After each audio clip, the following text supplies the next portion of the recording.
Imagine a world fresh from creation, mankind in its infancy. In this world, two brothers stand as the first children of Adam and Eve, Cain, the elder, and Abel, the younger.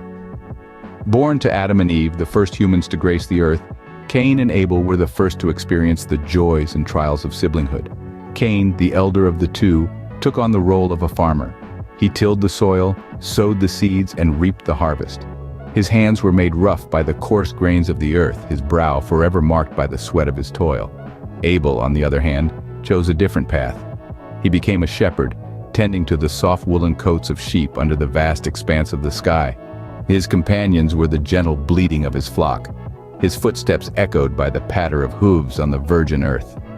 This was an era untouched by the hands of time, a moment in history suspended in a world still spinning on the axis of creation. It was a time when mankind was still a new concept, a novel idea born from the divine mind.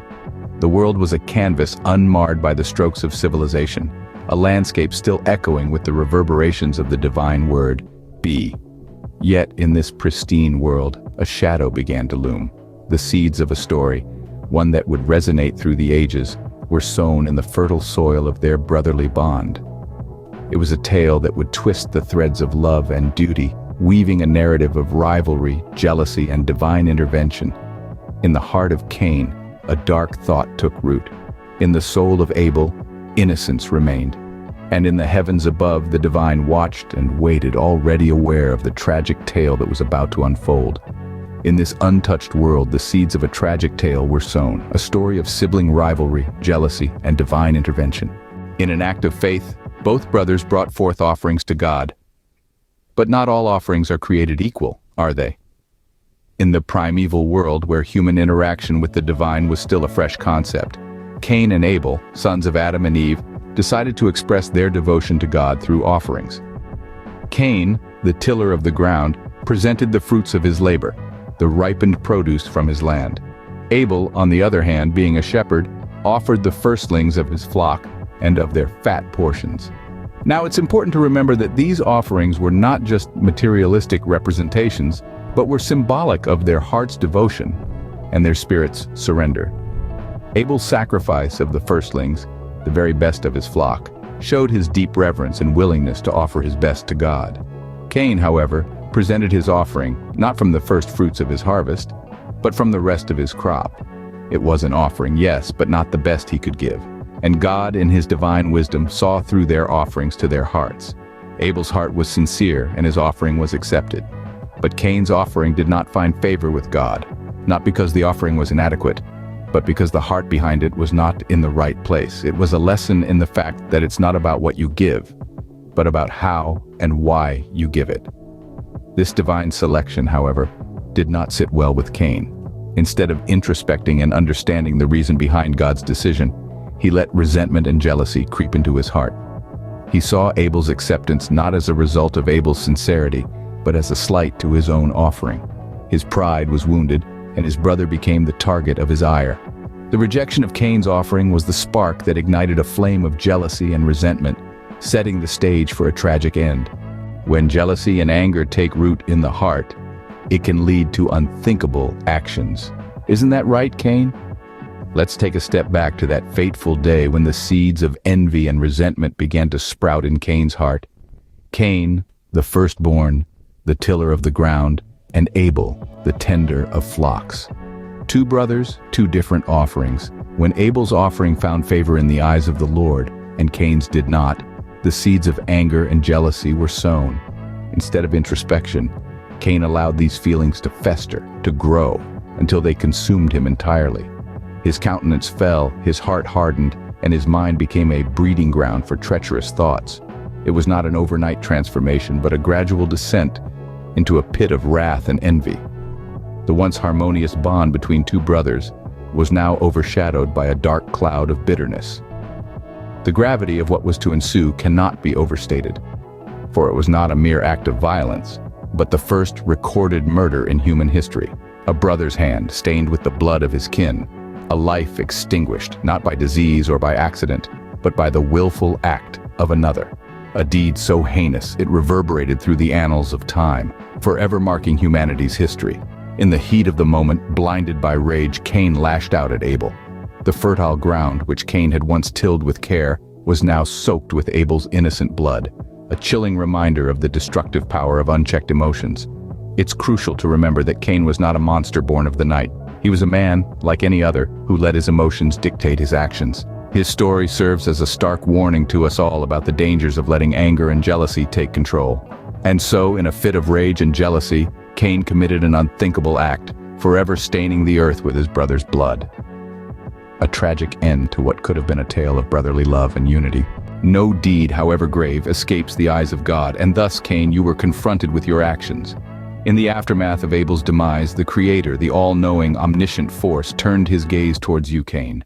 You had sown seeds of envy and reaped a harvest of blood, staining the earth with your brother's life. And so God, in his infinite wisdom, called out to you. "Where is your brother Abel?" he asked, knowing full well the answer. Your response, laced with guilt and defiance, echoed in the still air. "I do not know. Am I my brother's keeper?" God, however, saw through your lies, for nothing is hidden from his sight. He knew of the blood you had spilled, the life you had taken. He heard the voice of Abel's blood, crying out to him from the ground. And so the Lord spoke, his words heavy with divine judgment. "What have you done? The voice of your brother's blood is crying to me from the ground. And now you are cursed from the ground, which has opened its mouth to receive your brother's blood from your hand." But God's justice was not one of vengeance. It was one of mercy, even in his wrath. He did not strike you down, Cain. Instead, he marked you. A mark of divine protection, a sign for all to see and beware. "Whoever kills Cain will suffer a sevenfold vengeance," he declared. This was your sentence. A life of wandering, of solitude, an eternity of isolation, bearing the weight of your guilt. And so you were banished from the presence of the Lord, cast out to the land of Nod, east of Eden. A wanderer, forever marked by your sins, forever haunted by your choices. With divine justice served, Cain was left to wander the earth, bearing the mark of his guilt for all to see. Even the darkest chapters in human history carry lessons for us. So what can we learn from the tragic tale of Cain and Abel? The story of Cain and Abel is more than just a tale of two brothers. It's a narrative that delves deep into the human psyche, exploring themes of jealousy, faith, and divine justice. Jealousy is a potent emotion, and its destructive power is vividly illustrated through Cain's actions. Overwhelmed by envy at his brother's favor in the eyes of God, Cain allowed this green-eyed monster to consume him, leading to the first recorded act of fratricide. This haunting event serves as a stark warning against letting jealousy reign unchecked, as it can lead to unthinkable actions. But it's not just about jealousy, it's also about faith. Abel's offering was accepted by God, not because of what he offered, but because of the faith and sincerity behind his offering. Abel didn't give the leftovers. He gave the best parts of his flock, demonstrating his deep faith and reverence. This teaches us the importance of offering our best to God, not out of obligation, but out of genuine faith and love. Yet despite the darkness of the story, there is a beacon of light, divine justice. After Abel's murder, God did not abandon Cain to his guilt. Instead, he marked Cain, not as a curse, but as protection against those who might seek revenge. This divine justice serves as a reminder that even in our lowest moments, God's mercy endures. However, it also underscores the reality of consequences. Cain was banished, forced to wander the earth, a poignant reminder that our actions have repercussions, and we cannot escape them. The story of Cain and Abel, while tragic, serves as a reminder of the destructive power of jealousy and the divine justice that awaits those who succumb to it. It is a narrative imbued with lessons that remain relevant, reminding us to guard against jealousy, to offer our best out of faith, and to remember that divine justice is always at hand. As we come to the end of this tale, let us remember its lessons and carry them in our hearts. The story of Cain and Abel is more than just a story of two brothers. It's a tale of love, jealousy, anger, and divine justice. It's an exploration of the human condition, a mirror reflecting our own strengths and weaknesses. The key lessons here are profound. The importance of making offerings from a pure heart, the destructive power of jealousy, the dire consequences of letting anger control us, and the mercy and justice of the divine. These themes resonate in our lives today, pushing us to reflect and strive for better. As we journey through life, let's strive to be like Abel, offering our best to God and to each other, and avoiding the path of Cain, who let his jealousy and anger lead him astray. If you enjoyed this journey through one of the most dramatic tales in the Bible, please hit the like button and share this video to spread the word. Do subscribe to become a part of our family. May God bless you and all your endeavors. Before we part ways, there's one last thing. If this tale of Cain and Abel resonated with you, do us a favor and hit that like button. Share this video with friends and family, for these stories are not just tales but lessons to learn and live by. And don't forget to subscribe to our channel for more enlightening stories from the Bible. Join us next time as we delve into another fascinating tale from the Bible. Until then, stay blessed and remember, God is always watching.